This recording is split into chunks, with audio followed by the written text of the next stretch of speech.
Professor, eu vou imitar aqui o companheiro Leonardo Borges, que ele sempre gosta de fazer a pergunta café com leite, ou seja, o time está definido, é esse que treinou, que começou, que terminou. É definido algumas coisas, né? Porque a gente nunca vai ter uma definição completa justamente quando acontece uma situação como essa de um jogo seguido do outro, né? Mas está mais ou menos aí dentro do que vocês viram aí. Agora, as dúvidas dos senhores aí, do senhor aí, com relação a Joás e Maílson e Anselmo, a mudança foi essa em relação ao time passado. E depois aqui no treinamento também a gente fez a modificação com o Alisson e o Cal, né? O Ney não participou também do treinamento, nem o David. Então a gente precisa ver e analisar a reação de cada um. A evolução é natural. Todos percebem a evolução do jogo do América Mineiro para o jogo contra o Santa Cruz. O senhor já tem, com o grupo que o senhor tem na mão, um esquema tático definido? É o 4-3-3? Como é que o senhor pretende armar o time para a partida contra o Figueirense? O Figueirense é um time muito rápido, né? Que o pouco que a gente sabe dos jogadores que foram contratados, que os jogadores que estão por lá, é um time rápido, né? Então a gente precisa também ter não só o que a gente pensa, e antes de tudo tem que ser isso, né? Olhar para dentro da gente, para dentro da nossa casa, né? Para depois olhar para o adversário. Então a gente está tentando ajeitar alguma coisa nesse aspecto também. E a questão da evolução, isso aí não para, né? Isso aí vai ser a vida inteira aqui dentro do Náutico, os jogadores também em qualquer lugar. A situação sempre de melhora e evolução, ela precisa acontecer. Professor, o senhor trouxe um lateral esquerdo, o senhor trouxe um volante e trouxe um zagueiro. O que mais o senhor está mapeando para a diretoria para futuramente trazer? A gente tem visto aí também a parte de atacante e de meia também, né? Vamos ver se vai conseguir arrumar gente nos padrões que o clube quer. Sobre justamente essas posições que o senhor tocou, qual é o maior desafio do Náutico em contratar? Tem sido realmente a adequação financeira que há um patamar X e que não pode ser ultrapassado? É isso aí que tem pesado para o senhor indicar atletas. E como eu perguntei anteriormente em outra oportunidade, o senhor tem conversado com esses jogadores que têm sido contactados pela diretoria e tem feito a mediação? Já houve essa oportunidade de o senhor conversar com atletas e intervir na vinda deles? Não, ainda não numa totalidade, né? Porque a gente está com um jogo em cima do outro, a gente está numa situação de montagem de time da gente, que a gente tem que estar com uma preocupação assim muito forte, né? Então às vezes fica difícil de você conversar, aí a gente espera o jogador chegar e vamos conversando com calma, até porque também não consegui conversar individualmente com todos do grupo. Qual foi a primeira, né? Se a questão financeira tem pesado. Isso aí é o mais importante de tudo, né? Não vai adiantar você tentar colocar as mãos onde não pode. Eu acho que o clube tem que obedecer essa parte de planejamento aí estratégico financeiro, que não se pode fugir disso, não. Olha, bom dia. Muito bom tem dia. Se falado sobre a utilização de jogadores da base agora no Náutico. Nos últimos jogos foram 6, 7 jogadores utilizados. Queria saber se existe um lado negativo, um lado perigoso nisso, que é ter um time muito inexperiente. Dessas duas rodadas, Náutico, a média de idade dele é uma das mais baixas da Série B. Se existe esse risco de ter um elenco muito jovem, muito inexperiente para esse campeonato. Se tratando de jogo, o risco acontece de qualquer maneira, né? Agora a gente precisa ter a cautela, né? A gente precisa ter o controle, que é para não exagerar nessa questão do risco, que aí de repente a gente pode pagar um preço que não vale a pena, e aí de repente a gente está vendo aí a questão de David, de Eric, de Joás e de tantos jogadores que a gente tem aqui, e não sobrecarregar, não dar tanta responsabilidades a eles para eles estarem resolvendo um momento que não é agradável que a gente está vivendo aqui, até a questão do próprio Eric, que tem participado dos jogos, né? Então tem conversado com ele, a gente conversa, a comissão técnica também conversa, autoriza a todos a estarem sempre conversando, para que todos se sintam bem e a gente formar um ambiente bom de trabalho aqui, para que cada um possa produzir aquilo que dentro das suas possibilidades e evitar esse erro, já que a gente vai utilizar, nós vamos sempre estar utilizando aqueles que estejam melhor e esses jogadores da base vão ser aproveitados. Professor, bom dia. O que a gente percebe no Campeonato Brasileiro, tanto a Série A quanto a Série B, tem essas nuances de região, é o Brasil inteiro jogando, e o senhor sai de um treino, digamos assim, no calor, como está aqui no Recife, quente, o pessoal aproveitando o momento de hidratação para correr, e pode ir para uma região lá, Florianópolis, um pouco mais frio.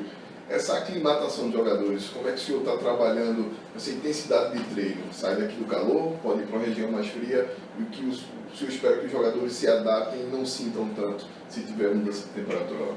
Isso aí não tem como você fugir disso, né? Não tem como, porque o Brasil você está, conforme você falou, você está aqui numa situação e de repente você vai lá para o sul, é uma situação completamente diferente em termos de clima, né? Mas a gente tenta, de qualquer maneira, estar controlando, o Kleber faz muito bem esse controle, junto com o Ricardinho, então fazem muito bem esse controle da gente estar, pelo menos, hidratando os jogadores a cada momento, né?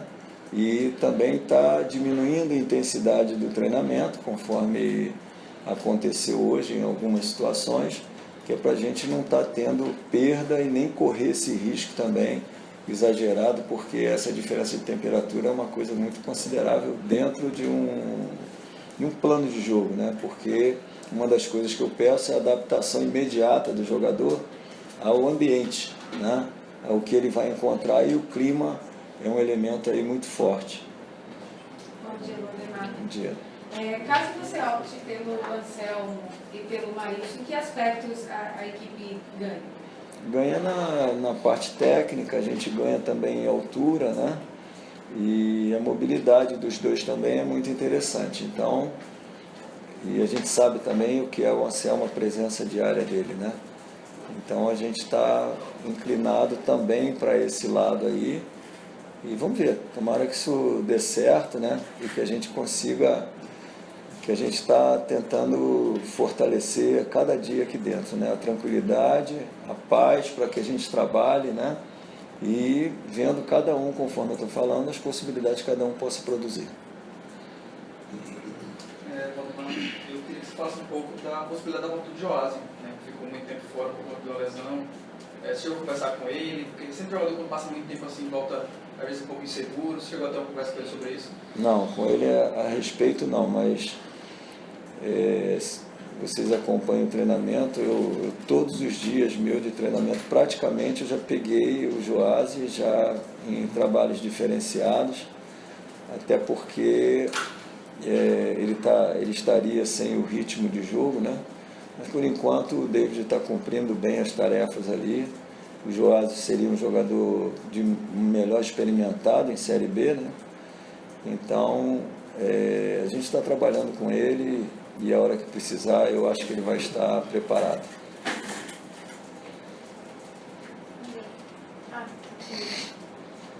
Fiquei curioso com relação à mudança do Alisson pelo Cal, até porque o senhor falou no começo das suas entrevistas que não é um treinador de ficar num esquema só.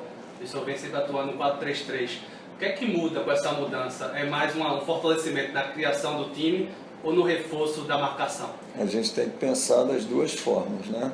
E nós vamos estar jogando fora de casa e o Cal é um jogador também que já está chegando na área com uma certa liberdade. Então nós precisamos pensar nessas duas possibilidades. Pode fazer mais um? Miguel. Vai, Miguel. Professor, antes que alguns comentaristas de ar-condicionado falem alguma coisa sobre as duas tiradas do Eric, eu queria que o senhor explicasse. O Eric, o senhor tem conversado porque todos os seus 11 jogadores praticamente não têm posição fixa, evidentemente, além do goleiro. Então tem que ser mais participativo do jogo. É isso que o senhor tem trabalhado com o Eric? Assim, ontem até tentei uma conversa com ele fora daqui, mas não consegui, né? Me aproximei da residência dele para a gente poder conversar e também pedi vídeos e lances dele, né, que a gente pudesse estar olhando e ver como é que ele trabalhou, né, e conversando com as pessoas. E hoje também tive a oportunidade de conversar bem cedo com ele, para que cada um traga essa informação boa para a gente, né, interessante, mesmo que ele não tenha ido bem em alguma partida, porque a gente sabe que o jogador, ele com 19 anos, ele pode ter essa queda, né? Porque ele nem cumpriu, acredito que, tanto treinamento no sub-20 do Náutico.